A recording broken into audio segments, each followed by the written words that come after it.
Well, they are. I mean, they're pretty clueless at the moment, Mark. Every time we ask a question, we get a non-answer. They've sort of banned us from standing or sitting on any select. They really are. Look who we've got running the country at the moment. Free Gear Keir. Or never hear Keir. In the next few minutes, you'll witness the unraveling of Keir Starmer's political persona.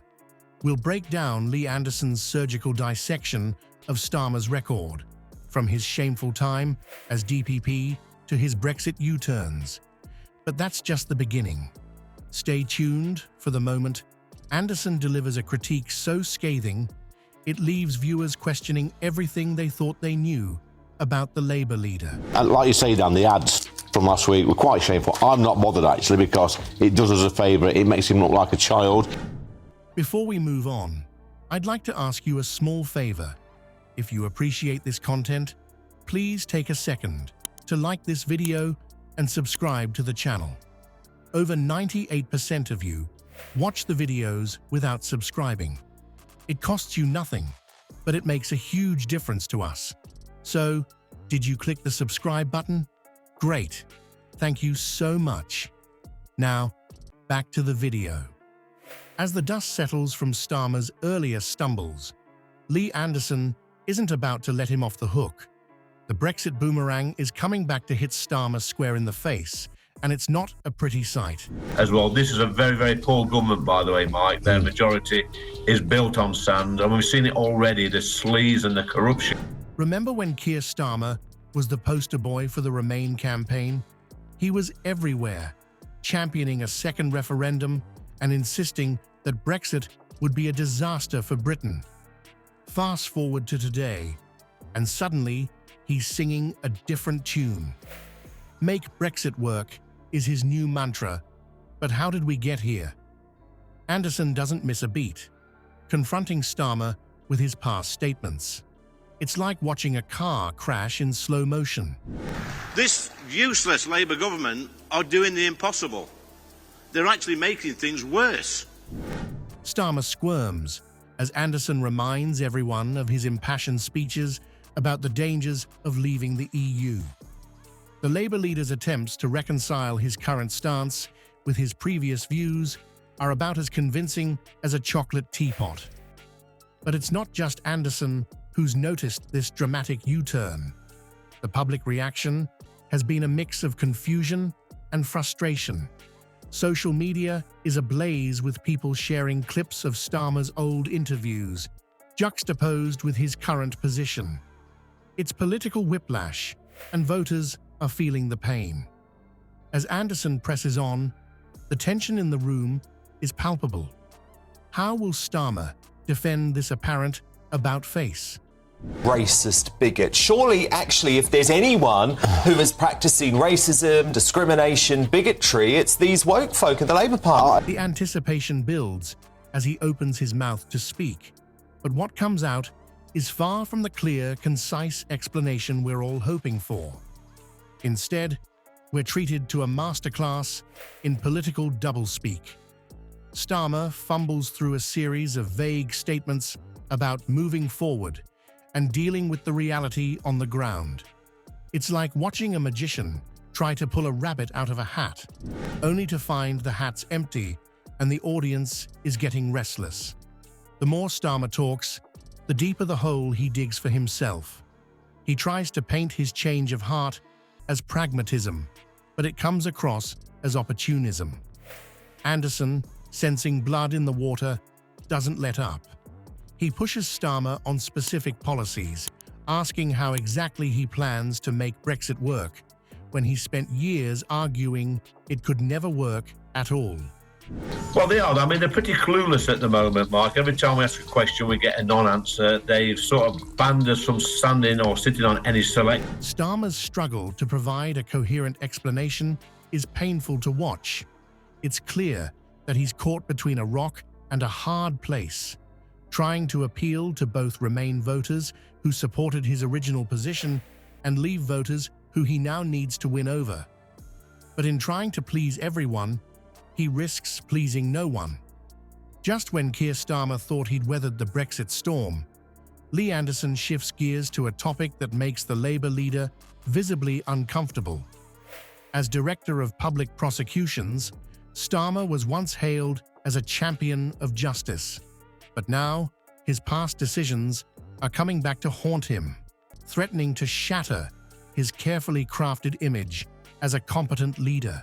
In London, that's not enough for Sir Keir. He wants even more. I think it's over £100,000 he's sponged off people, he's scrounged off people. Anderson, with the tenacity of a bulldog, sinks his teeth into Starmer's record as DPP. The Conservative MP doesn't pull any punches as he brings up the elephant in the room, the Jimmy Savile investigation. It's a case that has long cast a shadow over Starmer's tenure, and Anderson is determined to drag it into the light. Yeah, I mean, I've said it before, Mike, these people in Labour Party, they are prolific sponges, scroungers. The atmosphere in the room becomes palpably tense as Anderson presses Starmer on the Crown Prosecution Service's handling of the Savile allegations. Critics have long argued that the CPS, under Starmer's leadership, failed to act decisively, leading to public outrage over the perceived mishandling of sexual abuse claims. Starmer's attempts to defend his actions seem hollow, his words ringing with the desperation of a man trying to outrun his past. I think they did it at a conference a few years back when I was in the Labour Party. I mean, what sort of message does it send out to young, white, working-class boys? But Anderson isn't finished. He deftly connects the dots between Starmer's past legal decisions and his current political positions, exposing a web of inconsistencies that leave the Labour leader squirming. The contrast between Starmer's bold promises of reform as DPP and the controversial outcomes of high-profile cases paints a picture of a leader whose judgment is now in serious question. As Anderson continues his relentless questioning, it becomes clear that this isn't just about one case or one decision. It's about a pattern of behavior that raises serious doubts about Starmer's ability to lead effectively. The Labour leader's reputation for competence, once his strongest asset, is crumbling before our eyes.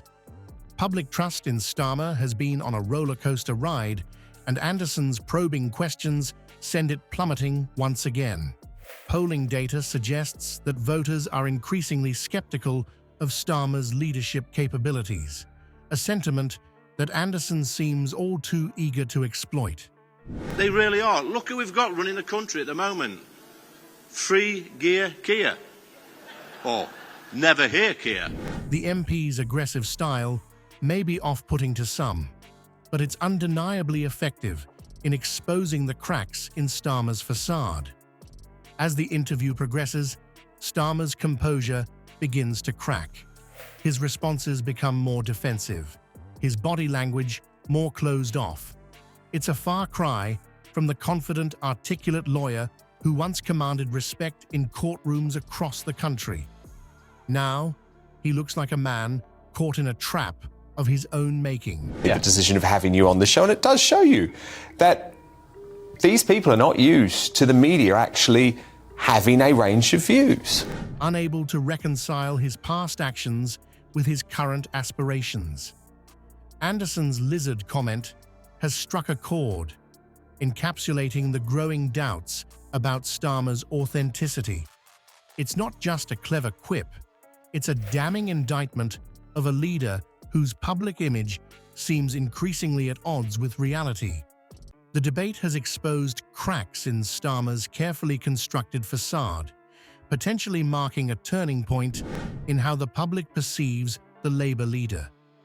Recent polling paints a grim picture for Starmer.